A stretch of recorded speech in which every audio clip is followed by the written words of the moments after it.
बहुत सारे ऐसे स्टूडेंट्स हैं जो नीट 2026 की प्रिपरेशन कर रहे हैं, लेकिन उनके मन में कहीं ना कहीं कोई ना कोई डाउट रह जाता है कि अगर ऑफिशियल वेबसाइट्स वालों की तरफ से, एनएमसी की तरफ से या एमसीसी की तरफ से कोई गलती हो जाती है, एनटीए की तरफ से कोई गलती हो जाती है, या फिर उनकी तरफ से, खुद की तरफ से कोई गलती हो जाती है, तो उनका साल बर्बाद ना हो, उनके पास एक बैकअप प्लान रहे। और हमेशा एक बैकअप प्लान लेके चलना जरूरी हो जाता है, क्योंकि कोई भी घटना किसी के भी साथ हो सकती है। तो एक बैकअप प्लान लेके आप चलेंगे तो आपके लिए बहुत अच्छा होगा। तो नीट के अलावा क्या क्या बैकअप प्लान आप ले सकते हो, आपकी तैयारी के अनुसार मैं बताऊंगी। अगर आपकी तैयारी बहुत अच्छे लेवल की है तो आपको बैकअप में क्या रखना चाहिए, अगर आपकी तैयारी एवरेज लेवल की है तो आपके बैकअप में क्या रखना चाहिए, अगर आपकी तैयारी बहुत अच्छे लेवल की नहीं है तो आपको क्या बैकअप में रखना चाहिए, ये सारी बातें आज के वीडियो में हम डिस्कस करेंगे।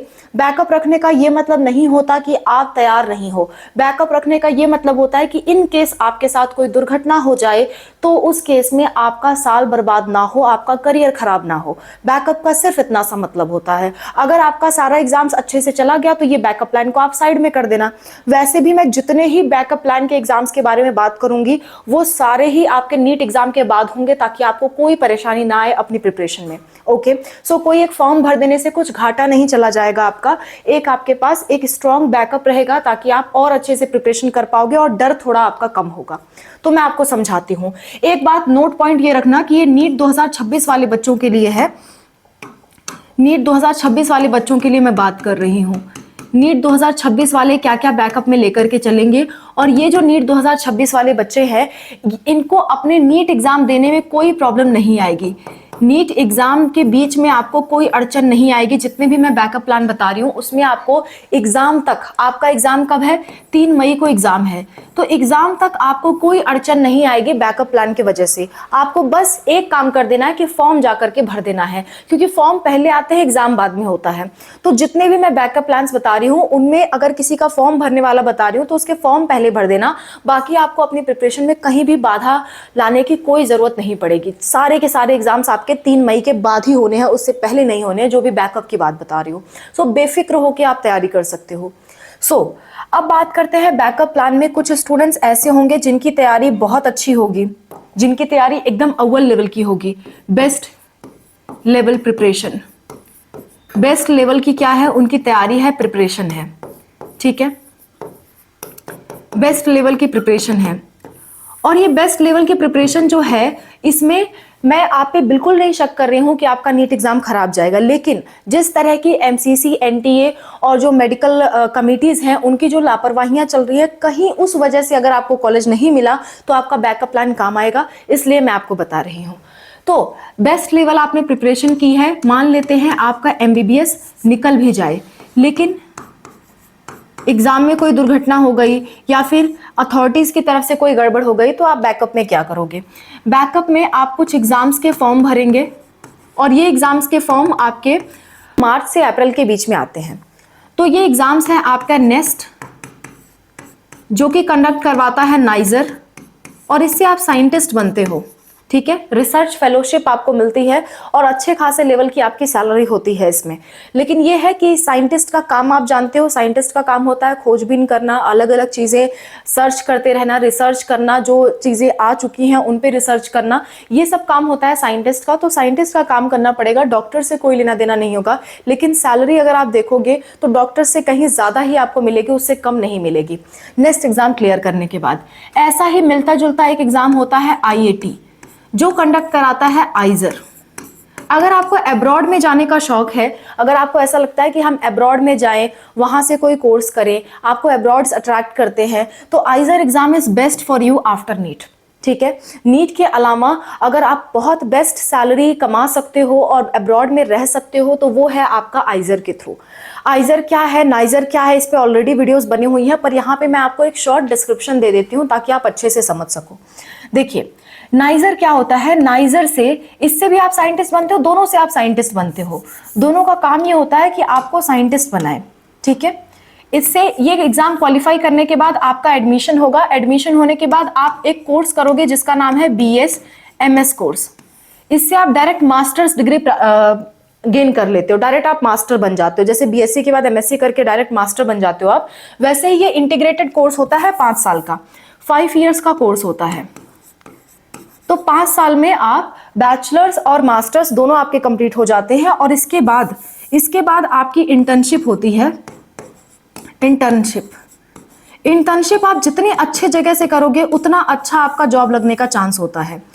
इंटर्नशिप अगर आप नाइजर से कर रहे हो तो आपको बहुत ज्यादा छूट मिलती है। भाभा एटॉमिक रिसर्च सेंटर, आपने नाम सुना होगा बार्क का। भाभा एटॉमिक रिसर्च सेंटर में आपकी अच्छी खासी जॉब लगने की चांसेस होते हैं और इसमें आपके 70,000 प्लस की जॉब लगती है। और इसके बहुत सारे पर्क्स भी होते हैं। पर्क्स कहने का मतलब आपको बहुत सारे बेनिफिट्स मिलते हैं। फॉर एग्जांपल जैसे आपको लिविंग एक्सपेंसेस पूरे के पूरे अलग से मिलते हैं, आपको रूम्स मिलते हैं, आप फ्यूचर में अपनी फैमिली यहाँ पे सेटल करना चाहते हैं तो फैमिली सेटल कर सकते हैं। बच्चों के लिए बहुत अच्छी सुविधाएं होती हैं, आपके फैमिली के लिए बहुत अच्छी सुविधाएं होती हैं। मेडिकल आपको बहुत अच्छा हेल्प मिलता है, आपको लीव्स भी बहुत अच्छी मिलती हैं। तो एक तरह से पर्क्स इसमें बहुत ज़्यादा होते हैं और ये एक परमानेंट गवर्नमेंट जॉब होती है बार्क में। और हर साल फॉर्म आते हैं बार्क के, और जो स्टूडेंट्स नाइजर से होकर के जाते हैं वो लोग बार्क में बहुत इजीली जॉब पाते हैं।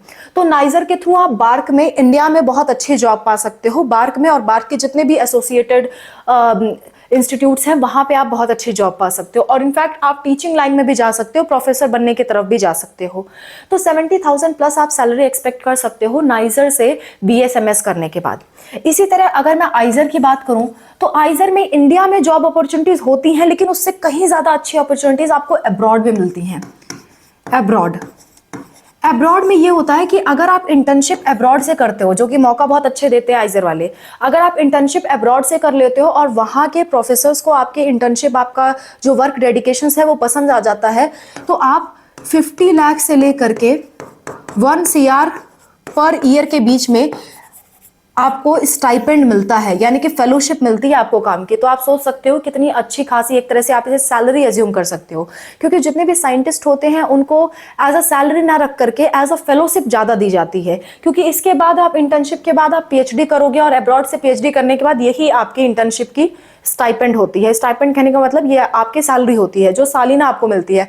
प्लस साथ साथ में अलग से खर्चे के लिए, अलग से प्रैक्टिसेस के लिए आपको अलग से दिया जाता है, फेलोशिप अलग से दी जाती है। डिपेंड्स ऑन आप कौन सा रिसर्च प्रोग्राम कर रहे हो, उसमें आप कितना पैसा लगा रहे हो, उसके लिए अलग से भी आपको दिया जाता है। ये आपका पर्सनल खर्चा होता है, राइट। और फुल्ली फंडेड PhD आपको मिलती है, यानी कि आपको एक भी पैसा अपने तरफ से लगाने की जरूरत नहीं पड़ती। नुकसान इसमें यह है कि आइजर की फीस ज्यादा होती है और इसमें स्कॉलरशिप BSMS करने के दौरान बहुत ही कम मिलती है और उन बच्चों को मिलती है जिनके पेरेंट्स गवर्नमेंट सर्विस में नहीं है, सिर्फ उन्हें ही मिलती है। लेकिन नाइजर में सबको स्कॉलरशिप मिलती है। तो ये एक अच्छी बात है नाइजर की। और आइजर की क्या अच्छी बात थी वो भी मैंने आपको बता दिया। सो आपको जो पसंद है अकॉर्डिंगली आप एग्जाम दे सकते हो। एग्जाम का लेवल दोनों का सेम होता है। एग्जाम के में जो आपके नीट में पूछा जाता है सेम टू सेम वही चीज इनके एग्जाम में भी आता है। बस एक चीज एक्स्ट्रा होती है, वो होता है आपका मैथ्स थोड़ा बहुत एक्स्ट्रा पूछा जाता है। वो थोड़ा बहुत आप बाद में भी प्रिपरेशन कर सकते हो। इनका एग्जाम जून जुलाई में होता है, तो मई में आपका एग्जाम खत्म हो जाएगा। थोड़ा बहुत मैथ्स की आप प्रैक्टिस कर लोगे, मोर देन एनफ है नेस्ट एंड IIT निकालने के लिए। ओके, सो नीट के लेवल की, अगर बेस्ट लेवल की आपने नीट की प्रिपरेशन की है तो आप आराम से ये दोनों एग्जाम्स क्वालिफाई कर सकते हो और सबसे बेस्ट रास्ता आपके लिए ये हो सकता है। सेकेंड थिंग, अगर आपकी बेस्ट लेवल की प्रिपरेशन है और आप ये एग्जाम भी नहीं निकाल पाए तो एक बैकअप प्लान आप रख सकते हो CUET का, और CUET के थ्रू बीटेक में आप जा सकते हो। CUET के थ्रू बीटेक में आप जा सकते हो। हालांकि CUET से जस्ट बीटेक में जाने से बहुत ज्यादा फायदा नहीं है। फॉर एग्जाम्पल आपने बीटेक बायोटेक्नोलॉजी कर लिया, या फूड टेक्नोलॉजी कर लिया, क्योंकि बायोलॉजी से रिलेटेड यही बीटेक कोर्सेज हैं। बायोलॉजी से रिलेटेड बीटेक कोर्स पे भी मैंने अलग से वीडियो बनाई है, आप चाहे तो देख सकते हो। तो बीटेक बायोटेक्नोलॉजी अगर आप करते हो तो इसके बाद एग्जाम होता है IIT JAM। अगर आप बीटेक बायोटेक्नोलॉजी कर रहे हो तो बहुत अच्छे से IIT JAM BT वाला एग्जाम आप क्वालिफाई कर सकते हो और इससे आपको IIT में MTech करने का मौका मिल जाएगा। अगेन आपका करियर ब्राइट हो जाएगा। तो जिस लेवल के आपने अपनी करियर इमेजिन कर रखी थी उस लेवल का करियर इस जर्नी से भी आप पा सकते हो। लेकिन इस जर्नी में ये रहेगा कि CUET से जब आप बीटेक कर रहे हो तो पैसा थोड़ा ज्यादा लगेगा और इस बीटेक के दौरान आपको 4 साल थोड़ी मेहनत करनी होगी IIT JAM निकालने के लिए। ये काम आपको करना पड़ेगा। तो ये दो जर्नी मेरे हिसाब से द बेस्ट है। अगर आपने बहुत अच्छे लेवल की प्रिपरेशन कर रखी है और आपने अपना बहुत अच्छा माइंड मेकअप बना रखा है MBBS के प्रति, और MBBS किसी वजह से, कोई भी आपके साथ प्रॉब्लम हो सकती है, किसी वजह से आपका नहीं निकल पाता, तो ये आपके लिए बेस्ट बैकअप प्लान है। अब सेकेंड लेवल के स्टूडेंट्स की बात करते हैं। अगर आपकी एवरेज लेवल की प्रिपरेशन है, एवरेज लेवल, एवरेज लेवल कहने का मतलब है जिनके 500 के अप्रॉक्स मार्क्स आते हैं उनकी मैं बात कर रही हूँ, 500 से प्लस आते हैं, 500 से माइनस नहीं आते, तो उनके लिए भी आप एक बार आइजर IIT तो ट्राई करो ही, आइजर IIT या फिर नाइजर नेस्ट। नाइजर आपको थोड़ा सा इजी पड़ता है तो मैं रिकमेंड करूंगी नाइजर के लिए आप जरूर एक बार कोशिश करो, ठीक है। ये 2 एग्जाम के लिए आप कोशिश करो। साथ साथ में जो मैंने बीटेक वाली जर्नी बताई CUT के थ्रू, बीटेक CUT वाली जर्नी वो आप फॉलो करो। और चौथे नंबर पे आप 2 और एग्जाम्स दीजिए। एक तो आपका एम्स पार में अगर आप लड़की हो, अगर आप गर्ल हो, तो उस केस में आप नर्सिंग का एग्जाम दीजिए। मैं इसके फायदे बताती हूँ। आप कहोगे मैम डॉक्टर से सीधा नर्स पे ला दिया, मैं इसके फायदे बताती हूँ, चिंता मत करो। और अगर आप बॉय हो तो आप पैरामेडिकल का एग्जाम दो। लड़कियां भी पैरामेडिकल दे सकती हैं, कोई प्रॉब्लम वाली बात नहीं है, लेकिन लड़कियों के लिए ज्यादातर सीट रिजर्व नर्सिंग में है, इसलिए मैं नर्सिंग रिकमेंड कर रही हूँ। देने को लड़कियां भी पैरामेडिकल दे सकते हैं, पर लड़के नर्सिंग का नहीं दे सकते। नर्सिंग एग्जाम देने से ये होगा कि आपने एम्स से किया है, तो एम्स वाले अपनी भर्ती निकालते हैं, यानी कि नर्सिंग ऑफिसर की वैकेंसी निकालते हैं और हर साल निकालते हैं, और उस वैकेंसी का नाम होता है नॉर्सेट। ये एग्जाम क्वालिफाई करके आप 70,000 प्लस की सैलरी कमा सकते हो पर ईयर, और परमानेंट गवर्नमेंट जॉब होती है। बस आपको नर्सिंग करना है, नर्सिंग के बाद इजीली निकालोगे, क्योंकि आपके एवरेज लेवल की प्रिपरेशन है और आप MBBS के साथ compete कर रहे हो, तो नर्सिंग आपके लिए बहुत ईजी हो जाता है और आप इजीली इस एग्जाम को निकाल सकते हो, ठीक है। ऐसे ही बॉयज जो पैरामेडिकल के लिए कर रहे हैं, वो एम्स CRE का एग्जाम हर साल होता है। ये एम्स CRE के एग्जाम्स के थ्रू, खास करके अगर आप पैरामेडिकल में BMLT एंड BMRIT कर रहे हो, इस पे आप फोकस करिएगा। BMLT BMRIT ये आप कर रहे हो तो एम्स CRE करने के बाद 40,000 से लेकर के 70,000 तक की जॉब इसमें भी लगती है। सो ये एक अच्छा पाथवे हो सकता है जॉब सिक्योरिटी के मामले में, क्योंकि बहुत सारे स्टूडेंट्स चाहते हैं कि कुछ समय बाद हमारी एक जॉब सिक्योरिटी रहे।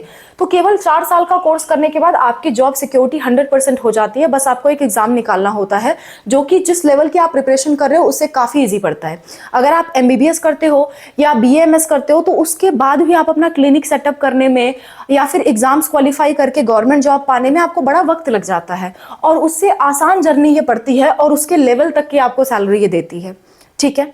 अच्छा, तो CUT और नाइजर आइजर वाला तो मैंने पहले बता दिया, वो आप देख सकते हो, और एक बैकअप में ये चीज आप रख सकते हो। और अगर ये भी आपसे ना हो पाए तो उस केस में आप अपने स्टेट नर्सिंग एंड पैरामेडिकल का एग्जाम जरूर दें। स्टेट नर्सिंग एंड पैरामेडिकल, जैसे कि यूपी में मेडिकल, जैसे कि यूपी में होता है यूपी CPET, यूपी CNET, ठीक है। CNET होता है नर्सिंग के लिए, CPET होता है पैरामेडिकल के लिए। तो अकॉर्डिंगली आप जिस भी स्टेट से बिलोंग करते हैं उस स्टेट का पैरामेडिकल और नर्सिंग एग्जाम्स दीजिए। मैंने इस वीडियो में बताया है state wise paramedical and nursing exam. अगर आप अपडेटेड वीडियो चाहते हो कि पैरामेडिकल के सारे एग्जाम्स मैं आपको काउंट करवा दूं और उसके सारे कोर्सेज, उसका जो सारा करियर स्कोप है, वो सारी चीजें मैं आपको डिस्कस करा दूं, तो आप कॉमेंट कर दीजिएगा paramedical all exam and nursing all exam. सब कुछ मैं डिटेल में आपके साथ डिस्कस कर दूंगी एक नए वर्जन में, क्योंकि ये जो मैंने वीडियो बना रखी है थोड़ी सी पुरानी है, पर नए वर्जन में मैं आपके साथ डिस्कस कर दूंगी। ओके, नेक्स्ट अब बात कर लेते हैं उन बच्चों की जिनकी प्रिपरेशन थोड़ी लो लेवल की है, उन्होंने अच्छे से तैयारी नहीं कर पाए। देखिए, ऐसा जरूरी नहीं है कि हर बच्चा बहुत अच्छी तैयारी कर पाए। हर बच्चे का अपना लेवल होता है, वो अपने लेवल से उठने की कोशिश करता है। तो अगर मैं कह दूं कि लो लेवल प्रिपरेशन है, तो आप अपने आप को लो फील मत करिएगा, बस प्रिपरेशन के लेवल को महसूस करिएगा। मैं आपको लो नहीं कह रही हूँ, मैं आपकी प्रिपरेशन के लेवल को बता रही हूँ और उसके अनुसार आपको बेस्ट पॉसिबल सजेशन दे रही हूँ। तो मेरा यहाँ आपको लो कहने का कोई मतलब नहीं है, मैं बस आपको एक सजेशन दे रही हूँ ताकि आपका अच्छा बैकअप प्लान हो सके। ओके, सो लो लेवल की अगर आपकी प्रिपरेशन है, मेरा कॉन्सेप्ट समझने की आप कोशिश करेंगे तो वीडियोस आपके लिए बहुत हेल्पफुल होंगी। और अगर आप शब्द पकड़ने लगेंगे कि मैम ने ये क्या कह दिया, तो फिर आप पकड़ते ही रह जाएंगे और फंसे रह जाएंगे। तो किसी के बहकावे मत आइए और ना ही अपने आप को हीन फील करिए, ना ही अपने आप को लो फील करिए। कॉन्सेप्ट थ्योरीज समझने की कोशिश करिए, वो टच फील करिए जिस टच से मैं आपको समझाना चाहती हूँ। मैं चाहती हूँ आपका बेस्ट पॉसिबल ब्राइट करियर हो सके, उसके लिए मैं आपको समझा रही हूँ सारी चीजें। तो अगर आपकी लो लेवल की प्रिपरेशन है तो उस केस में आपको क्या करना चाहिए? उस केस में सबसे पहले तो आपको CUT का फॉर्म भर देना चाहिए, क्योंकि CUT का फॉर्म क्या होता है, सबसे इजी सिलेबस वाला होता है। इसमें सिर्फ 12th का सिलेबस आता है और अगर आप प्रिपरेशन भी कर रहे हो ना, तो सबसे पहले अपना 12th का सिलेबस तैयार करो। 12th के सिलेबस के बेस पे एटलीस्ट आप कहीं ना कहीं अच्छा कोर्स पा जाओगे। लेकिन अगर आप भटके रहोगे, थोड़ा सा 11th का कर रहे हो, थोड़ा 12th का कर रहे हो, दोनों में से कोई भी नहीं तैयार है, तो आपके साथ प्रॉब्लम होगी। सबसे पहले 12th का सिलेबस, चाहे वो फिजिक्स हो, केमिस्ट्री हो या बायोलॉजी हो, उसको तैयार करिए। और 12th का सिलेबस फिजिक्स, केमिस्ट्री, बायोलॉजी आप तैयार करोगे तो इस बेसिस पे बहुत सारे कोर्सेज में आप एडमिशन ले सकते हो। आप बीटेक में जा सकते हो, बीटेक बायोलॉजी से रिलेटेड, आप बीएससी कोर्सेज कर सकते हो, आप नर्सिंग कर सकते हो, आप पैरामेडिकल कर सकते हो। इसके थ्रू आप सब कर पाओगे। अगर आप सिर्फ 12th का फिजिक्स, केमिस्ट्री, बायोलॉजी अच्छे से तैयार कर लेते हो तो आप ये सारे कोर्सेज के लिए एलिजिबल होते हो और एक अच्छा करियर स्कोप आगे चल के बना सकते हो। क्योंकि सीयूटी के थ्रू भी अगर कोई नर्सिंग में या पैरामेडिकल में जा रहा है, वो भी नॉर्सेट का एग्जाम देके एम्स में जा सकता है, ठीक है। और ये पैरामेडिकल वाले भी एम्स, सीआरई का एग्जाम देके एम्स में जा सकते हैं। तो आपके लिए वापस से वही रास्ता ओपन है। अगर आपके लो लेवल प्रिपरेशन है तो भी वापस से वही रास्ता आपके लिए ओपन है। बस आपको सीयूटी क्रैक करना होगा और अच्छे स्कूल से ये कोर्स करने होंगे। दूसरा, सीयूटी के अलावा आप अपने स्टेट के नर्सिंग एंड पैरामेडिकल एग्जाम्स पे फोकस करिए, क्योंकि सीयूटी में गवर्नमेंट कॉलेजेस की संख्या बड़ी ही कम है नर्सिंग और पैरामेडिकल के लिए। तो आप अपने स्टेट के नर्सिंग एंड पैरामेडिकल एग्जाम्स की तरफ जाइए, जो आपको गवर्नमेंट कॉलेज में एडमिशन देंगे। फीस भी कम लगेगी और कॉलेज की रेपुटेशन भी अच्छी होती है। गवर्नमेंट कॉलेजेस में फीस कम लगती है, रेपुटेशन अच्छी होती है, ये बड़ी अच्छी बात है। तो आप अपने स्टेट के नर्सिंग एंड पैरामेडिकल में जाइए। जैसे यूपी के लिए होता है सीनेट और पैरामेडिकल वाला होता है सीपेट, ऐसे ही बिहार के लिए होता है बीसीईसीई, ऐसे ही झारखंड के लिए होता है जेसीईसीई, दिल्ली वालों के लिए होता है आईपीयू सेट। ऐसे ही बहुत सारे जितने भी स्टेट्स हैं, सबके लिए अलग अलग एग्जाम्स होते हैं। आपको वीडियो चाहिए होगी, प्लीज कमेंट करिएगा कि हमें ऑल नर्सिंग एग्जाम्स पे वीडियो चाहिए स्टेट वाइज, हमें ऑल पैरामेडिकल एग्जाम्स पे वीडियो चाहिए स्टेट वाइज। तो मैं आपके लिए वीडियो डिफरेंटली बना दूंगी, एक सेपरेट वीडियो आपके लिए बना दूंगी। ओल्ड वीडियोस ऑलरेडी अपलोडेड है, वो भी आप दे सकते हैं। अपडेटेड वीडियो आप चाहते हैं तो वो भी आप मुझसे मांग सकते हैं, हम लोग उस पर वीडियो जरूर बना देंगे। तो ये दो तो आपको करना ही करना है। साथ में आपको AIIMS nursing and AIIMS paramedical के लिए ट्राई करना है। AIIMS nursing and AIIMS paramedical, अगर आप गर्ल हो तो नर्सिंग के लिए ट्राई करो, बॉय हो तो पैरामेडिकल के लिए ट्राई करो। लड़कियां भी चाहें तो पैरामेडिकल के लिए कोशिश कर सकती हैं, ठीक है। तो एम्स नर्सिंग एंड पैरामेडिकल भी आपके लिए अच्छा बैकअप प्लान हो सकता है। ये तीन में से जो भी आपको समझ में आए उस तरफ आप जरूर इंक्रीज होइए। आइजर नाइजर आप चाहे तो दे सकते हैं, लेकिन वो आपको टफ पड़ेगा अगर आपकी लो लेवल की प्रिपरेशन है। इसलिए मैंने आपको बेस्ट पॉसिबल सजेशन दिया है अकॉर्डिंग टू योर प्रिपरेशन। सो ये मेरे हिसाब से आपके लिए बेस्ट बैकअप प्लान हो सकता है। अगर आपका भी कोई दिमाग में है कि मैम आप ये भी चीज इंक्लूड की होती, तो प्लीज आप कमेंट में मेंशन करिए। आपका सजेशंस भी हम माइंड करेंगे और उस पे भी हम लोग वीडियो बनाएंगे। जो भी आपके सजेशंस हैं वो कमेंट में जरूर मेंशन किया करिए। आपका कोई डाउट है, कोई चीज पे आपको वीडियो चाहिए, आप कमेंट में मेंशन करिए। हम आपके कमेंट के थ्रू ही वीडियो बनाते हैं। So please mention in the comments whatever your doubt is. Thank you so much for watching. अच्छे से प्रिपरेशन करिए। अगर आपको प्रिपरेशन करनी है और आप हमसे हेल्प चाहते हो तो फ्री ऑफ कॉस्ट हम आपको प्रिपरेशन करवा रहे हैं। हमारे जैसे ये स्पार्कअप क्लासेस चैनल है, वैसे ही हमारा दूसरा चैनल है स्पार्कअप स्टडी। इस पे हम हिंदी मीडियम और इंग्लिश मीडियम दोनों के लिए अलग अलग प्रिपरेशन करवा रहे हैं। स्पार्कअप स्टडी पे आपको देखने को मिलेगा कि डिस्क्रिप्शन में मैंने कुछ प्लेलिस्ट डाल रखी है, वो आप देख सकते हो। पहली प्लेलिस्ट मिलेगी आपको नीट बायो की, फिर आपको मिलेगा नीट फिजिक्स का प्लेलिस्ट, नीट फिजिक्स, फिर आपको मिलेगा नीट केमिस्ट्री की प्लेलिस्ट, फिर आपको मिलेगा NEET one shot videos, NEET one shot, ठीक है। उसके बाद आपको मिलेगा NEET PYQs and question practice.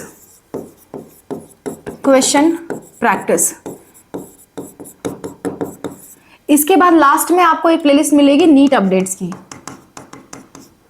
NEET updates. इससे क्या होगा कि 2026 की सारी अपडेट्स, कब फॉर्म आ रहा है, कब एग्जाम आ रहा है, सब कुछ आपको पता चलते रहेगा। और अपडेट्स वाली प्लेलिस्ट आपको स्पार्कअप क्लासेस पे मिलेगी, ये सारी प्लेलिस्ट आपको स्पार्कअप स्टडी पे मिलेगी, ठीक है। ये सारी प्लेलिस्ट आपको हिंदी मीडियम की अलग मिलेगी, इंग्लिश मीडियम की अलग मिलेगी। इसमें क्या है कि नीट के बायो वाली प्लेलिस्ट में नीट के सभी चैप्टर बायो के मैं इसमें डाल दूंगी, 11th का भी 12th का भी, और फिजिक्स का भी, ऐसे ही केमिस्ट्री का भी। और वन शॉट वीडियोस में फिजिक्स, केमिस्ट्री, बायोलॉजी सारे के वन शॉट वीडियोस आपको उसमें मिलेंगे। और PYQ एंड क्वेश्चन प्रैक्टिस के भी बहुत से वीडियोस मैंने डाल रखे हैं, वो आप जाके देख सकते हैं। सारे तरह के क्वेश्चन प्रैक्टिस हम आपको कराएंगे। So that's all about the video. I hope this video is helpful for you. Strategy जानना है कि कैसे प्रिपरेशन करो ताकि बेस्ट पॉसिबल प्रिपरेशन हो सके, तो ये वीडियो देख सकते हो, लिंक आपको लास्ट में मिलेगा। That's all, bye, take care, wish you all the best.